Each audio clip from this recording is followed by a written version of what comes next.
laki-laki yang baligh berakal dalam keadaan sehat zahir dan batin merindukan hari ini, berdoa siang dan malam berharap agar dia hidup pada hari ini. Tapi kemudian berapa banyak orang yang hidup tapi tidak ikut bersama kita di rumah Allah karena disibukkan dengan dunia.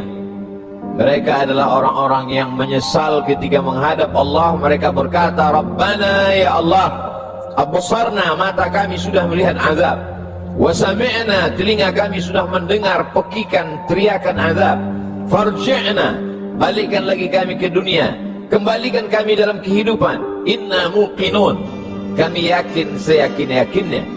Tapi hari itu penyesalan tak lagi bermakna. Berapa banyak orang yang sampai hari ini masih hidup tapi dicabut Allah subhanahu wa ta'ala nikmat iman dan Islam.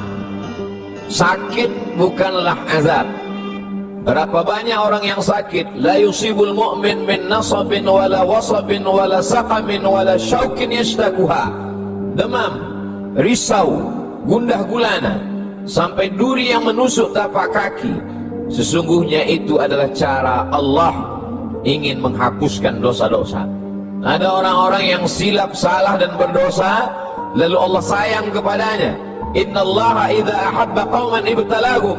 Kalau Allah sayang kepada kaum itu, Allah uji dia dengan penyakit, lalu Allah bersihkan dia hatta yamshi 'alal ardi makanan alaihi khati'ah, sampai dia berjalan di atas muka bumi tidak lagi ada dosanya walaupun sebesar debu, bersih sebersih-bersihnya. Tapi terkadang pandangan manusia berbeda dengan pandangan Allah subhanahu wa ta'ala. Allah menguji manusia membuat derajatnya naik. Allah menguji manusia membuat dosanya hilang. Allah menguji manusia membuat dia sabar, dan ketika dia sabar Allah berikan balasan. Innama yuwaffas sabiruna ajrahum bighairi hisab. Balasannya tidak dapat dihitung oleh manusia. Tapi kemudian manusia memandang inilah orang yang terlaknat karena sering sakit, inilah orang yang terlaknat karena selalu banyak kesulitan, kesusahan dalam hidupnya. Padahal orang yang terlaknat adalah orang yang ketika diberikan nikmat, manusia menganggap, menyangka itu nikmat, padahal itu hanyalah azab yang tertunda. Apa kata Allah subhanahu wa ta'ala? Sanastadrijuhum, kami berikan mereka istidraj min haitsu la ya'lamun, tanpa mereka sadari mereka sedang dipermainkan Allah subhanahu wa ta'ala. Orang menyangka mereka adalah orang-orang yang diberi nikmat, padahal sesungguhnya dia sedang dipermainkan dengan azab tapi berbaju nikmat. Nabi menjelaskan ayat ini, innallaha la yumli lizalim. Allah subhanahu wa ta'ala mengulur orang-orang yang zalim, yang aniaya. Diulur umurnya panjang, diulur rezekinya banyak, diulur keluarga anaknya sehat lengkap sempurna, tapi justru itu menjauhkan dia dari Allah subhanahu wa ta'ala. Ada manusia ini perbuatannya jauh dari Allah, tapi istrinya dekat kepada Allah. Ada manusia ini keluarganya jauh dari Allah, tapi pekerjaannya dekat kepada Allah. Laknat adalah ketika tiga-tiga yang ada dalam diri manusia semuanya jauh dari Allah subhanahu wa ta'ala. Tabbat syada Abi Lahab wa tab. Abu Lahab dilaknat Allah. Apa yang pertama jauh dari Allah subhanahu wa ta'ala? Ma aghna anhu maluhu. Hartanya yang banyak justru membuat dia semakin jauh dari Allah. Wa ma kasab. Usahanya, pekerjaannya, perbuatannya, aktivitasnya juga membuatnya jauh dari Allah. Wa mra'atuhu hammalatal hatab. Perempuan yang mendampingi dirinya juga membuat dia semakin jauh dari Allah subhanahu wa ta'ala. Jangan sampai kita salah pandang. Karena salah berfikir, maka kita akan salah melihat, salah berbicara. Akhirnya kita akan su'uzan kepada Allah subhanahu wa ta'ala. Di mana keadilan Allah? Mengapa orang yang tidak berbuat pahala, tidak pernah berbuat sedekah, tidak pernah melaksanakan salat, badannya sehat, umurnya panjang, rezekinya melimpah? Di mana keadilan Allah? Salah paham, salah fikir, salah pandang, salah bicara. Padahal sesungguhnya Allah subhanahu wa ta'ala sedang berbuat seadil-adilnya. Ada orang-orang yang salah, diberikan Allah ujian sakit, lalu kemudian hapus dosanya, bersih dia menghadap Allah. Tapi ada orang-orang yang salah, karena dia tahu perbuatan itu salah, dia teruskan dalam kesalahannya. Mereka tidak kafir, mereka disebut dengan fasik. Yudhillu bihi katsira, banyak orang yang disesatkan Allah. Wa yahdi bihi katsira, banyak orang yang diberi hidayah oleh Allah. Siapa itu orang yang disesatkan Allah? Wa ma yudhillu bihi illa al-fasiqin, yang disesatkan Allah adalah mereka yang fasik. Siapa itu orang fasik? Orang yang tahu bahwa perbuatan itu salah, dia lakukan kesalahan itu dengan penuh kesadaran. Dia sadar bahwa dia diperhatikan Allah, dia tahu bahwa dia lihat Allah, dia tahu bahwa bersamanya inna alaikum lahafizin, bersamamu ada malaikat-malaikat yang menjaga, kiraman, mulia, katibin, mencatat, ya'lamuna ma taf'alun, mereka tahu apa yang kamu lakukan. Tapi dengan penuh kesadaran dia langgar aturan-aturan Allah. Mereka adalah orang-orang yang fasik. Mereka diazab Allah subhanahu wa ta'ala di dunia, bukan dalam bentuk kemiskinan, bukan dalam bentuk kefakiran, bukan dalam bentuk penyakit. Diazab dalam bentuk kenikmatan, agar dia semakin jauh dari Allah subhanahu wa ta'ala. Innallaha la yumli lizalim, Allah subhanahu wa ta'ala mengulur orang-orang yang zalim itu, diulur umurnya, dipanjangkan umurnya, dilimpahkan rezekinya, disehatkan anak-anaknya, supaya semakin jauh dari Allah subhanahu wa ta'ala. Hatta idza akhadhahu lam yuflithu, sehingga ketika Allah menjatuhkan azabnya ke neraka jahanam nanti, maka tidak ada lagi yang tersisa dari dirinya kecuali hanya layak menerima azab Allah subhanahu wa ta'ala. Innallaha la yazlimu mithqala dzarrah, Allah tidak pernah berbuat zalim, aniaya, walaupun sebesar biji sawi, sebesar ujung rambut, sebesar ujung tombak, sebesar mata kail pancing, sebesar butiran debu, sebesar tapak kaki semut yang hitam di atas batu yang hitam di tengah malam yang kelam. Tidak pernah Allah subhanahu wa ta'ala zalim dan aniaya. Lalu kenapa manusia itu masuk neraka? Karena perbuatannya sendiri, karena tidak tanduk dan tingkah lakunya. Karena Allah sudah memberikan dia ala fil jasadi mudghah, ketahuilah di dalam jasadmu itu ada segumpal. Idza salahat salahal jasadu kulluh, kalau yang dalam hati segumpal daging itu baik, maka baiklah seluruh jasadmu dari ujung rambut sampai ke ujung kaki. Wa idza fasadat, tapi kalau segumpal itu rusak, fasadal jasadu kulluh, maka rusaklah seluruhnya dari ujung kaki sampai ke ujung rambut. Ala wahyal qalb, sesungguhnya yang segumpal itu adalah hati. Wa nafsi wa ma sawwaha, demi jiwa manusia dan penciptaannya. Fa alhamaha fujuraha, Allah berikan jalan fujur, jahat, buruk, hitam, bengkok. Wa taqwaha, Allah berikan jalan yang lurus, baik, saleh. Maka kemudian tinggal manusia memilih. Manusia memilih. Qad aflaha man zakkaha, beruntunglah orang yang mensucikan hatinya, lalu dia memilih jalan yang diberikan Allah Subhanahu wa taala. Wa qad khaba man dassaha, rugi sia-sialah orang yang mengotori jiwanya, lalu dia mengotori dirinya, lalu kemudian dia kembali kepada Allah dengan pakaian dosa, lalu kemudian dia heran sendiri melihat dirinya di hadapan Allah. Ya Rabb, ma li hadzal kitab, mengapa buku catatan dosa amal perbuatan saya ini la yughadiru saghiratan, semua yang kecil-kecil, wala kabiratan, semua yang besar-besar, illa ahsaha, semua tercatat tertulis dalam buku yang nyata. Allah Subhanahu wa taala berkata padanya saat itu, Iqra, bacalah. Di dunia kita diperintahkan membaca Al-Quran bersama para kiai, guru, habaib, alim ulama, kita diperintahkan membaca kitab-kitab. Tapi saat itu kita diperintahkan Iqra kitabak, baca buku catatan amalmu. Kafa bi nafsika al-yawma 'alaika hasiba, cukuplah itu sebagai alat untuk menghitung segala perbuatanmu. Tapi saat itu apa daya, apa yang dapat dilakukan manusia? Penyesalan tak lagi bermakna. Saat itu dia hanya dapat mengutuk dirinya.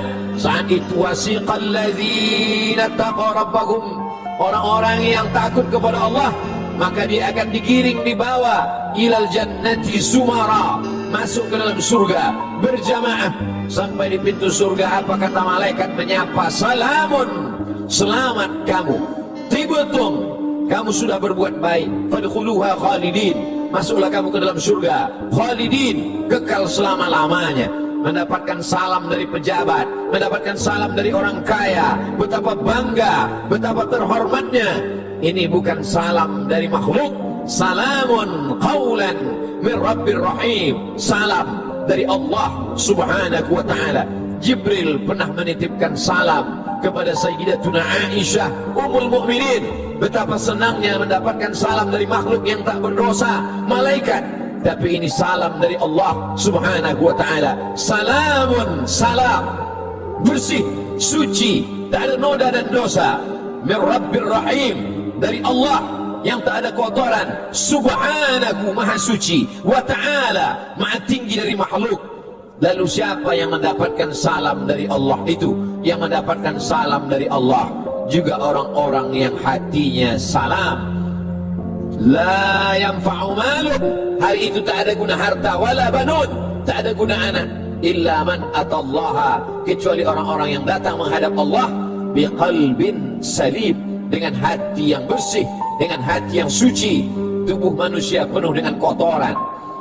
Tubuhnya dari daging, dari darah, dari tulang, dari kuku dan bulu, hancur busuk menjadi nanah, nanah menjadi santapan cacing tanah, kotor, bau, hina, rendah.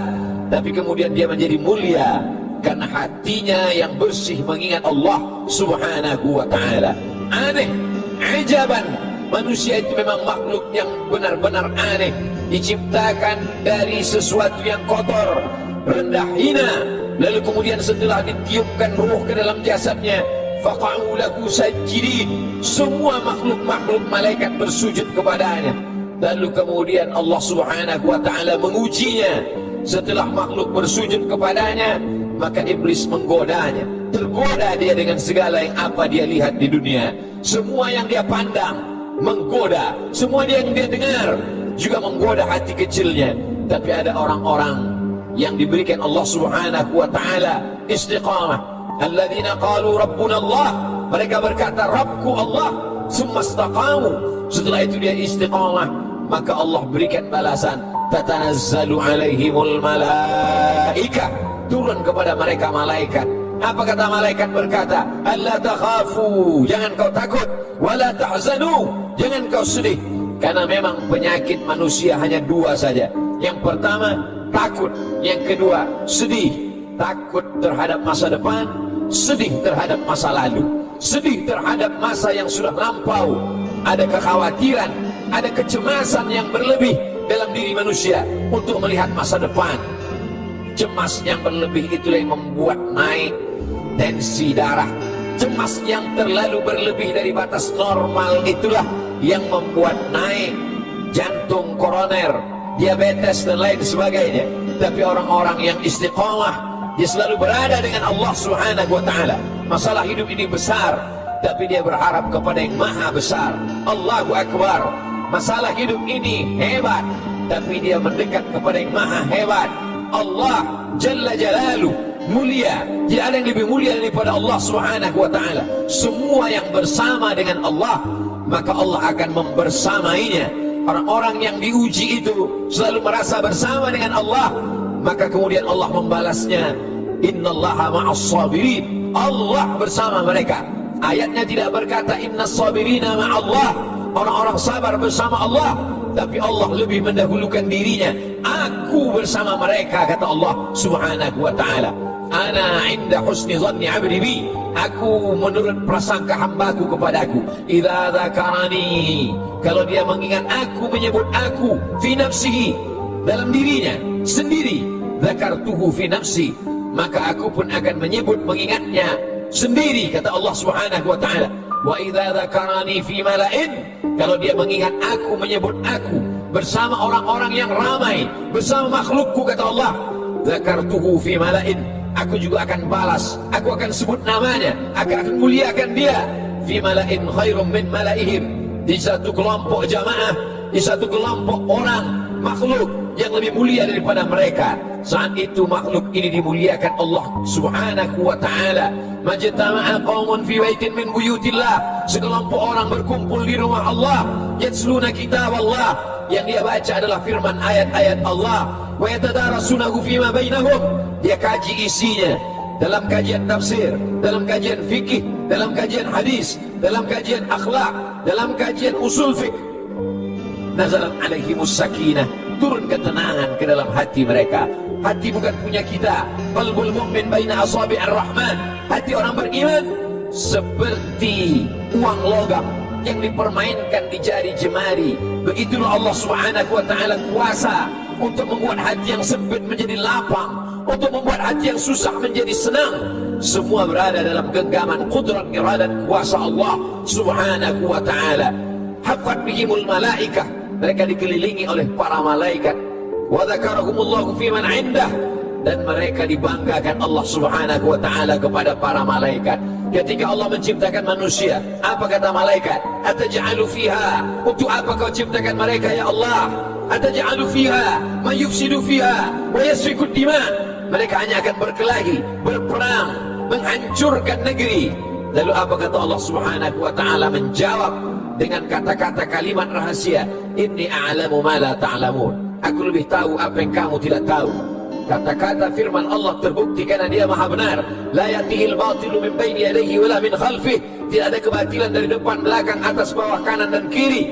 Maka Allah tunjukkan ada sekelompok manusia yang ketika kata-kata orang lain kotor, nista, najis, yang keluar dari mulutnya adalah subhanallah, walhamdulillah, wa la ilaha illallah, wallahu akbar.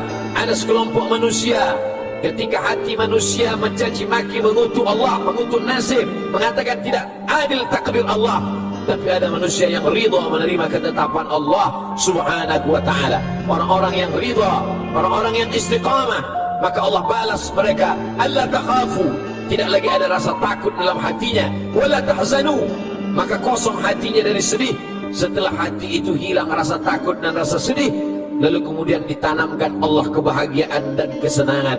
Wa abshiru bil jannati allati kuntum tu'adun. Berbahagialah kamu mendapatkan nikmat surga yang dijanjikan Allah Subhanahu wa ta'ala.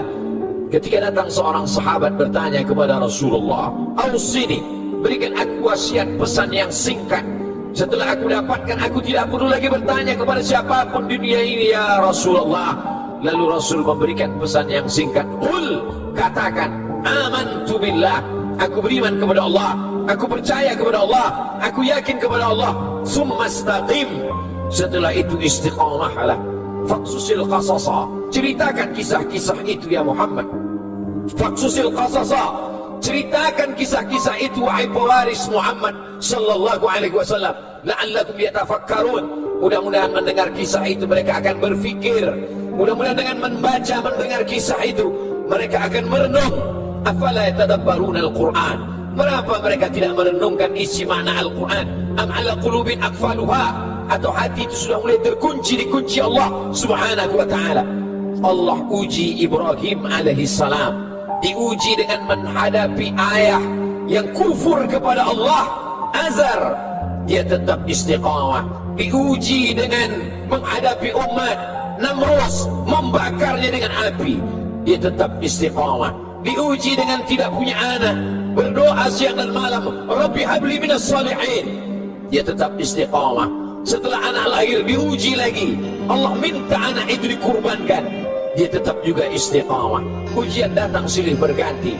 Itu juga yang terjadi pada Musa alaihissalam, dibesarkan di istana Fir'aun, lengkap dengan segala kenikmatan dan kemewahannya. Mudah sekali cara Allah mengeluarkan Musa dari istana Fir'aun. Dia lihat ada dua orang yang sedang berkelahi. Fawakazahu Musa, Musa memisahnya, tapi dua orang ini tidak juga mau terpisah. Musa memukulnya. Saat itu takdir berkata orang itu mesti mati, dan kebetulan yang mati itu adalah bagian dari komunitas Fir'aun. Nabi Musa takut.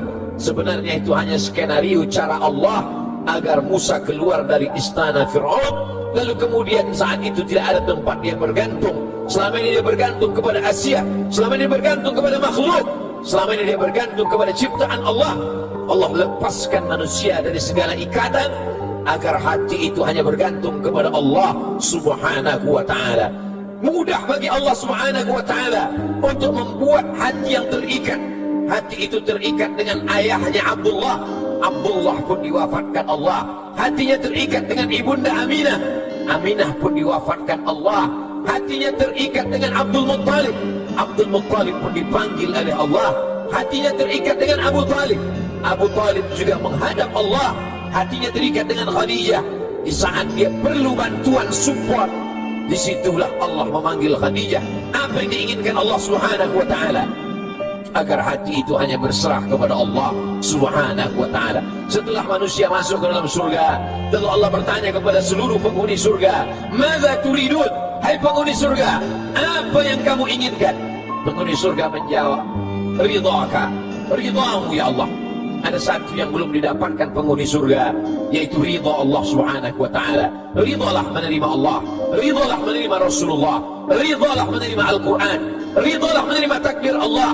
Ketika Allah ridha, maka Allah tanamkan ridha di dalam hati hamba, maka hamba seluruh makhluk pun akan ridha menerimanya. Maka saat matahari belum terbit, selesai salat subuh kita berkata, "Raditu billahi rabba wa bil islami dina wa bi Muhammadin nabiyya wa rasula." Aku ridha menerima Allah. Kalau sudah ridha menerima Allah, jangan tolak kitab Allah. Kalau sudah menerima Allah, jangan tolak Rasulullah. Kalau sudah menerima Allah, jangan tolak suratan takdir dari Allah. Maka sesungguhnya orang-orang yang berkata raditu billah tapi tak sesuai dengan perbuatannya, dia sudah jauh dari Allah Subhanahu wa ta'ala. Hari ini pedagang meninggalkan dagangannya, yang dosen meninggalkan ruang kelasnya. Semua yang sibuk hari ini ridha menerima panggilan.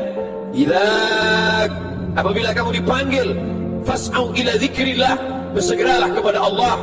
Maka sesungguhnya dia orang yang takut dan ridha menerima ketetapan Allah Subhanahu wa ta'ala. Barakallahu li wa lakum fil Qur'anil azim wa nafa'ani wa iyyakum bima fihi minal ayati wadh dhikril hakim wa taqabbala minni wa minkum tilawatahu innahu huwal ghafurur rahim.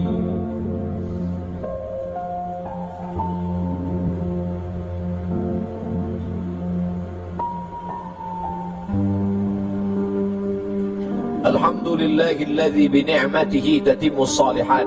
Wassalatu wassalamu ala sayyidis sadat wa ala alihi wa ashabihi ahli al-fadaili wal karamat. Ashhadu an la ilaha illallah wahdahu la sharika lah wa ashhadu anna sayyidana Muhammadan 'abduhu wa rasuluhu wa safiyuhu min khalqihi wa khaliluhu.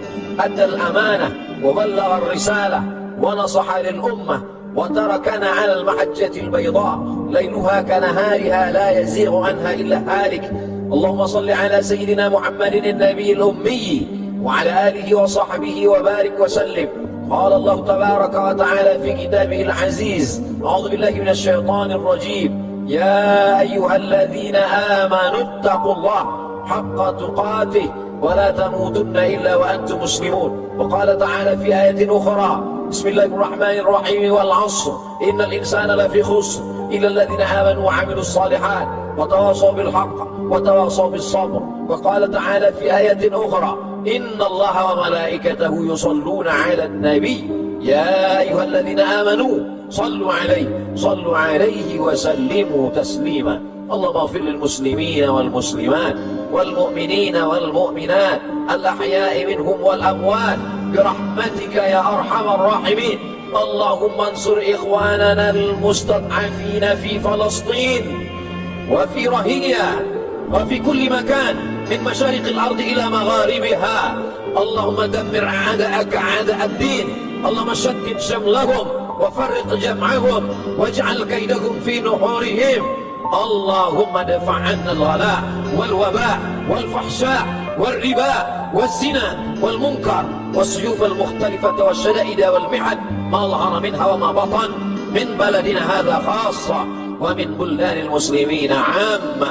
عباد الله، أوصيكم ونفسي بتقوى الله وطاعته فقد فاز المتقون. إن الله يأمر بالعدل والإحسان وإيتاء ذي القربى وينهى عن الفحشاء والمنكر والبغي يعظكم لعلكم تذكرون. فاذكروا الله العظيم يذكركم واسألوه من فضله يعطكم ولذكر الله أكبر والله يعلم ما تصنعون. أقم الصلاة.